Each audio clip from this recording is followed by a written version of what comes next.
Yvonne Wells is an American textile artist from Tuscaloosa, Alabama. She taught herself how to quilt in the 1970s as a practical way to keep her children warm, but continued making quilts because of the creative freedom quilting allowed her. She is best known for her narrative quilts, often inspired by biblical stories in the civil rights movement. Wells says, for her, she is a storyteller first and a folk quilter second.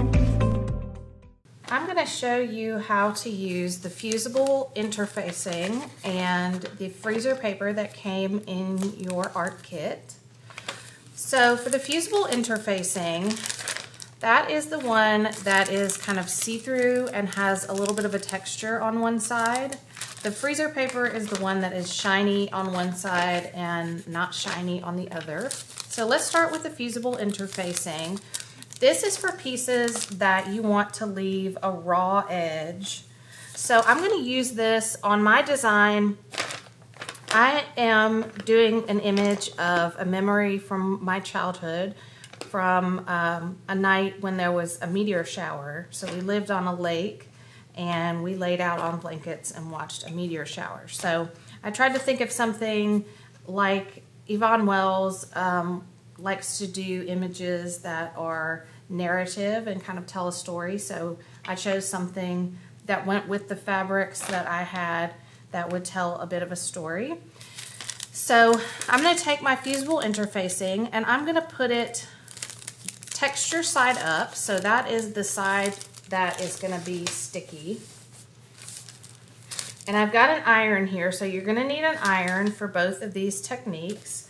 If you're a child watching this, you need to get adult help with this. So these are my little meteors, and I'm going to stick it with the fabric side up, and I'm going to just kind of tap on it a little bit.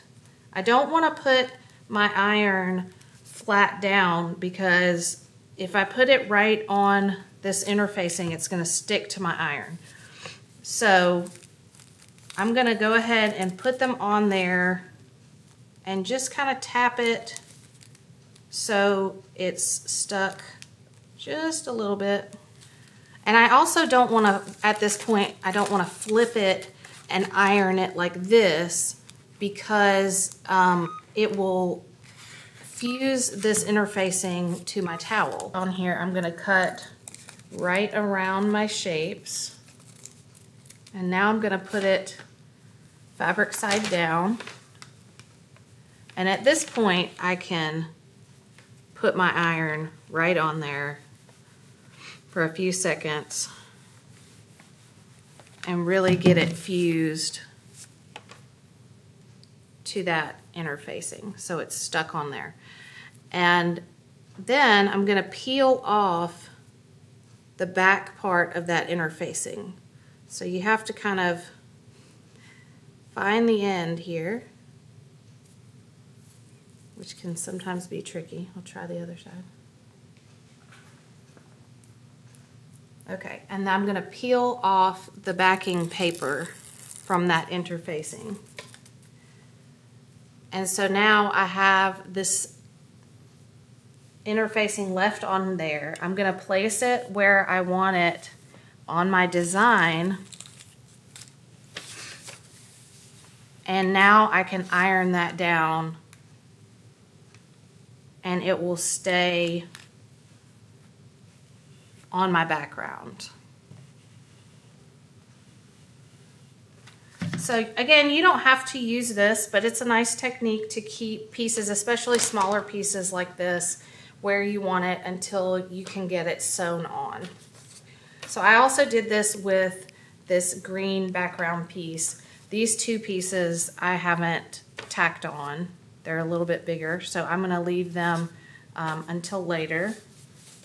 But I'm going to go ahead and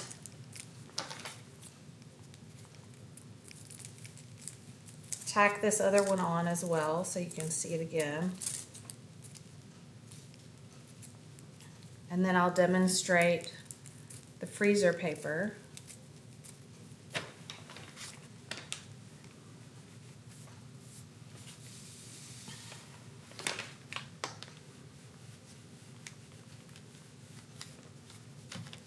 Okay.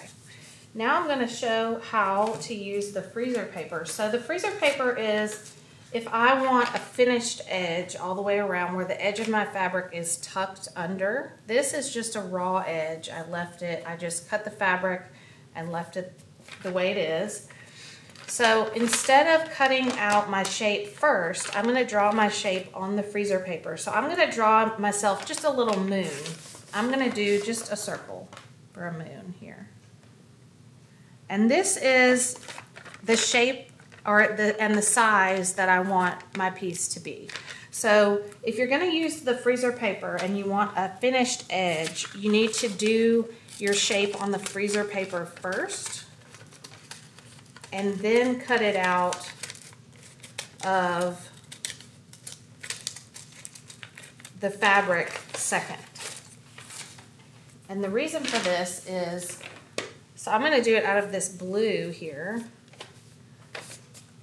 You need a little bit of an edge on it. So I need to make my fabric shape a little bit bigger because we're going to fold it under. So I gave myself about 1/4 of an inch here. And now I'm going to cut it out of the fabric. And I'm going to take the shiny side of my freezer paper. I'm going to put shiny side down on the fabric. And again, I'm going to use the iron. And just for a few seconds, put it on there. And that freezer paper is now stuck to my fabric.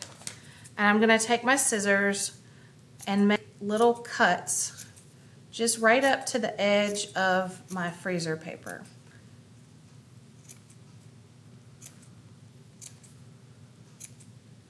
Now a rounded shape is going to be a little bit more complicated, and a shape that has a point to it is definitely more complicated. So to fold the edges down, I'm going to come with the iron and fold them over onto the freezer paper. And this is something you don't have to use the freezer paper for. You could just do it by hand, but it is helpful. It's nice to have it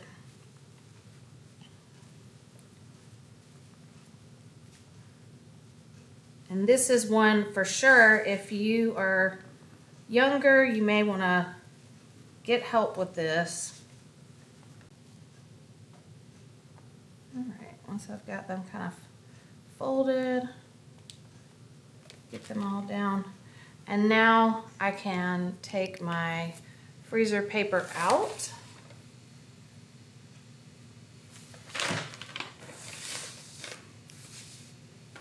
And I can put my little moon down on my design.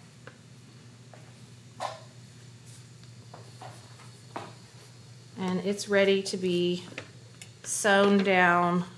And then I'm also going to show how to do a quilter's knot, which is really helpful in doing the applique. So I've got my short end of the string here, and I want to take my long side, and with the needle pointed up, I'm going to take my long end and put it down on the needle, and I'm going to wrap around the needle.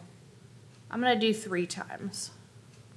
And then what I'm going to do is just pull down on the needle, go all the way down the thread, and now I have a knot. At this end is just loose, and that way we have the whole length of the thread to work with.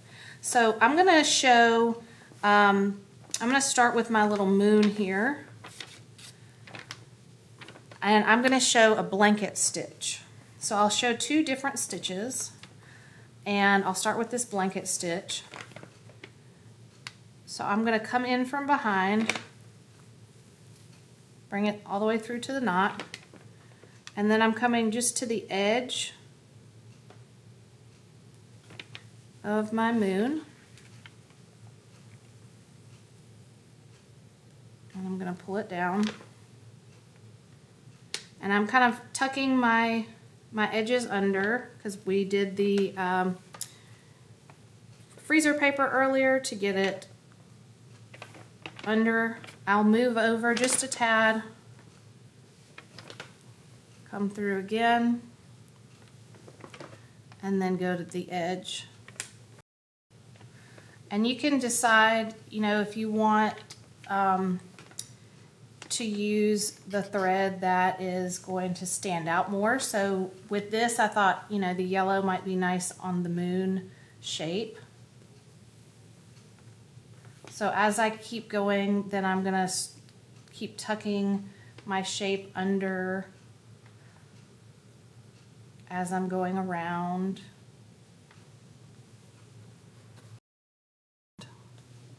So the finished blanket stitch is what I did on the green here with the purple thread. And then I'm going to go ahead and skip to the running stitch. So I'm going to do a running stitch on my little meteors here. I'm just going to use the same thread, and I'm going to come up from behind again.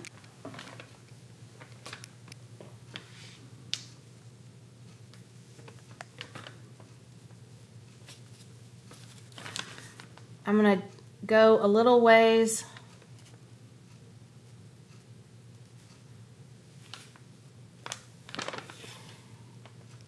and go down, and then I'll come up. You can also do, with the running stitch, you can come up and you can gather fabric on your needle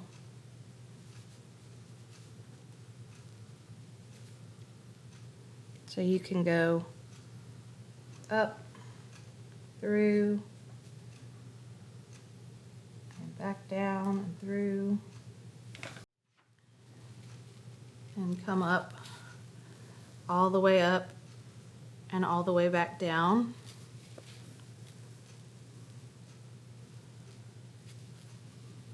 Or you can do it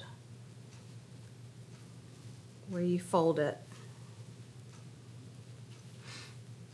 And again, like the other ones, you can space these out further and it's a little bit quicker. You can make them very tiny and close together. It's all up to you and your design. And sometimes it's kind of fun with the running stitch to use it a little more decoratively as well. So for instance, with this, since it's a meteor, I might do 2 or 3 lines of these to give it that kind of effect, like it's flying. Whereas if I were doing it on the land, maybe I just do it one time for functionality. And you can alternate, you know, if I wanted to finish the blanket stitch on the moon, I could then go back and do a running stitch on the inside and make a circle. So there are all kinds of different things that you can do to make your design interesting. And you can add fabrics on top of other fabrics. You can do whatever you want. It's your design. And just remember, when you start sewing, that you always want to start with your back fabric first and then layer from there. So sew the background and then sew the next layer and go with your top layer last. Have fun.